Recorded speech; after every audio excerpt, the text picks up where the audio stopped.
Okay. So, umambon bigla.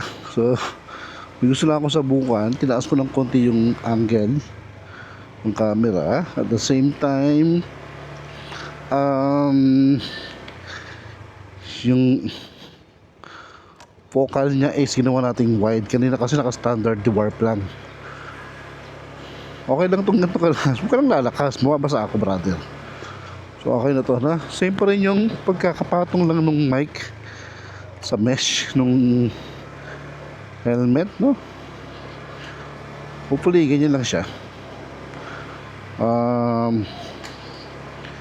Maybe 5-minute ikot lang.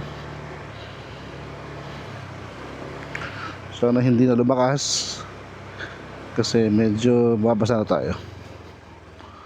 I hope na tayo mabasa.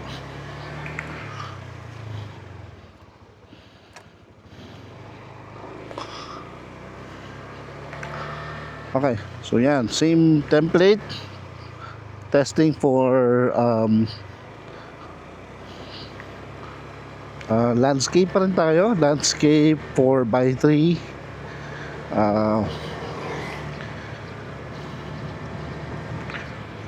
60 fps pa rin tayo. 4K. -9 transmit gain. Low noise cancellation. Dami, no? Daming specs.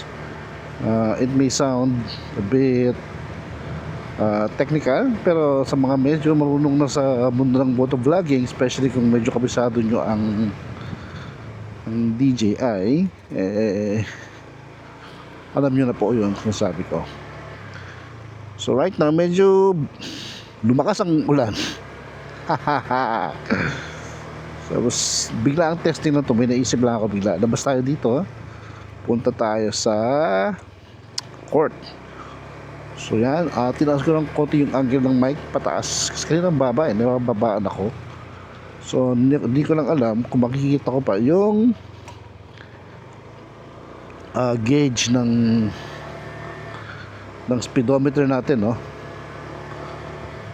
Importante rin kasi nakikita yun sa biyahe, or at least pag tayo na flag sa overspeeding, may laban tayo. Masasabi natin na hindi tayo overspeeding kasi nakikita sa camera. So yan, let's see kung anong magiging resulta nito. Hopefully we can get a better angle. I think in terms of noise or sa audio naman pareho lang. I just wish na medyo okay yung kanyang angle. Kasi kanina parang ganun pa rin mababa siya. Wala, mas gusto ko na yung orientation niya. It's better compared to the other setup. This one here gusto ko lang naman magkaroon ng maayos na setup. Yun lang po, no? I mean, it could be difficult for the others, pero para sa akin ito yung gusto ko. Kasi para pag magmumotor na tayo, we're going to work, same template lang.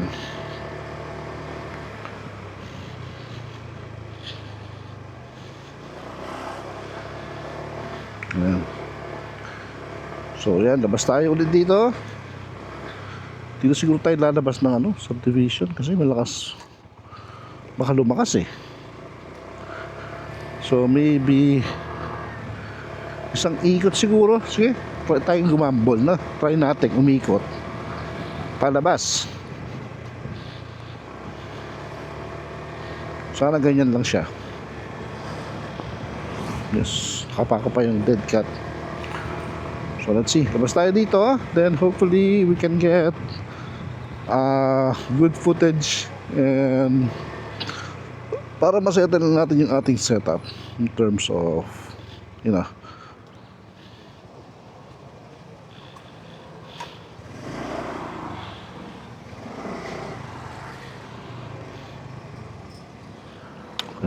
dito lang tayo.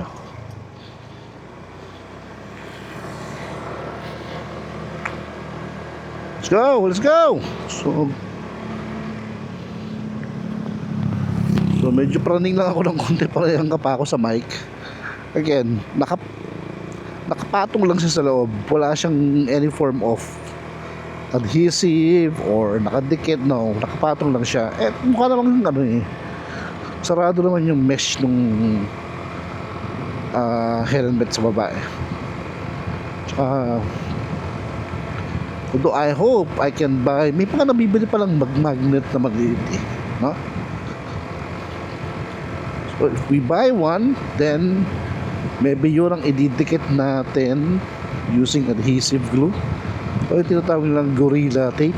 Mukhang matibay yung Gorilla Tape titingin ako nun kapag nag-mall tayo. Gorilla Tape yung tinatawag, so that magkaroon tayo ng permanent na pandik na magnet, doon natin permanent ididikit. So I hope I can purchase online para may ganun sa Shopee. You know what, I've never learned about how inexpensive Shopee is, no? Kasi mas gusto ko yung bumibili talaga yung dire-diretso, no? Pero like this ano, yung bumibili ako sa mismong mall kasi mas nakikita ko yung tatetest ko Pero recently, mga purchase ko all from Shopee, and okay naman and I would say around 30% mas mababa, mas mura. For example, itong helmet mount, I got this from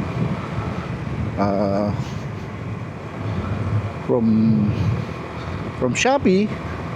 I think nasa almost 300 plus siya, or less than 400. Sa mall, like sa MOA, yung sa Telesin store mismo, Telesin kasi nabili ko din yung sa Telesin, nasa 1,000 plus.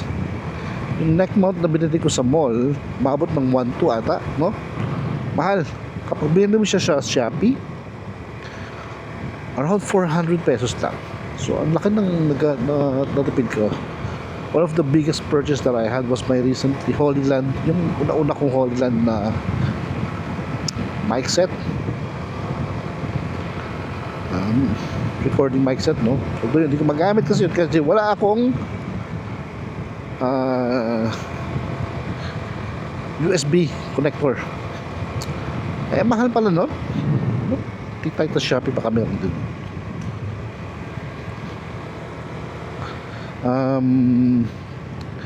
And then ito, bumili ako recently itong DJI mic, mini mic na to, which is around 3,000 pesos.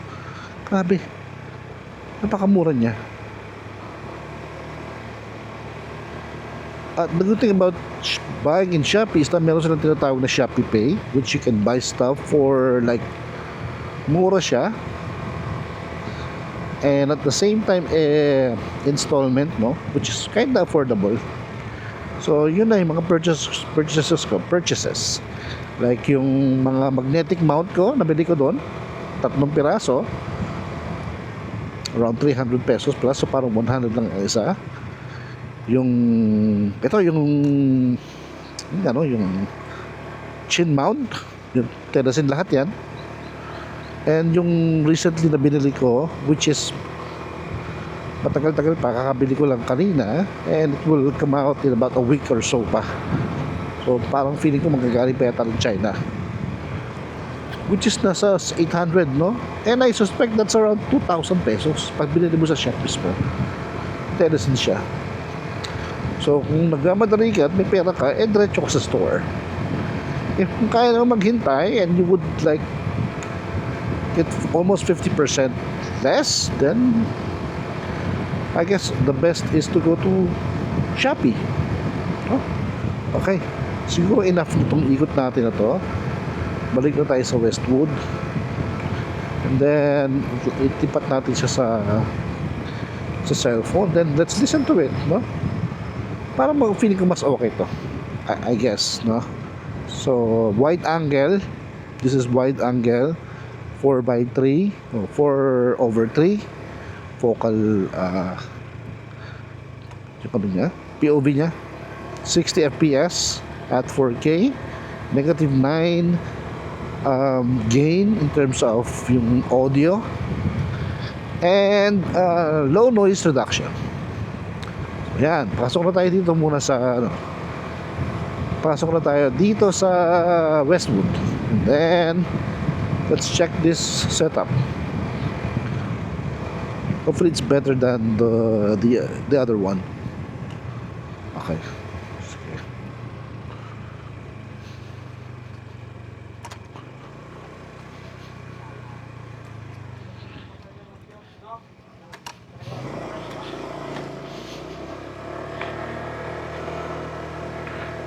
Thank you, medyo hindi na nagtuloy yung ulan. Medyo konting patak-patak, moist na lang.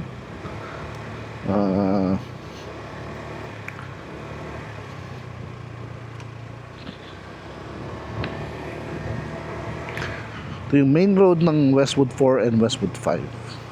Main road to. Kaya luwag, di ba? So, medyo okay yung parking mo dito kahit sa street parking ka lang eh. Unlike dun sa amin sa Plover, pag nag-park ka, hindi na pwede double parking. So, parang challenge na siya, issue na siya. Wala nang makapasok. So, talagang bawal ang street parking doon. More on garage parking siya. Okay. At medyo sa motor kaya eh. Kaya yung papasok-pasok. No, nang hindi alanganin. Sa kotse kasi you really have to like stop and watch out eh. Mahirap na. May mga bata, may mga e-bike, may mga bikes, may mga motor na biglang lumalabas minsan. Okay.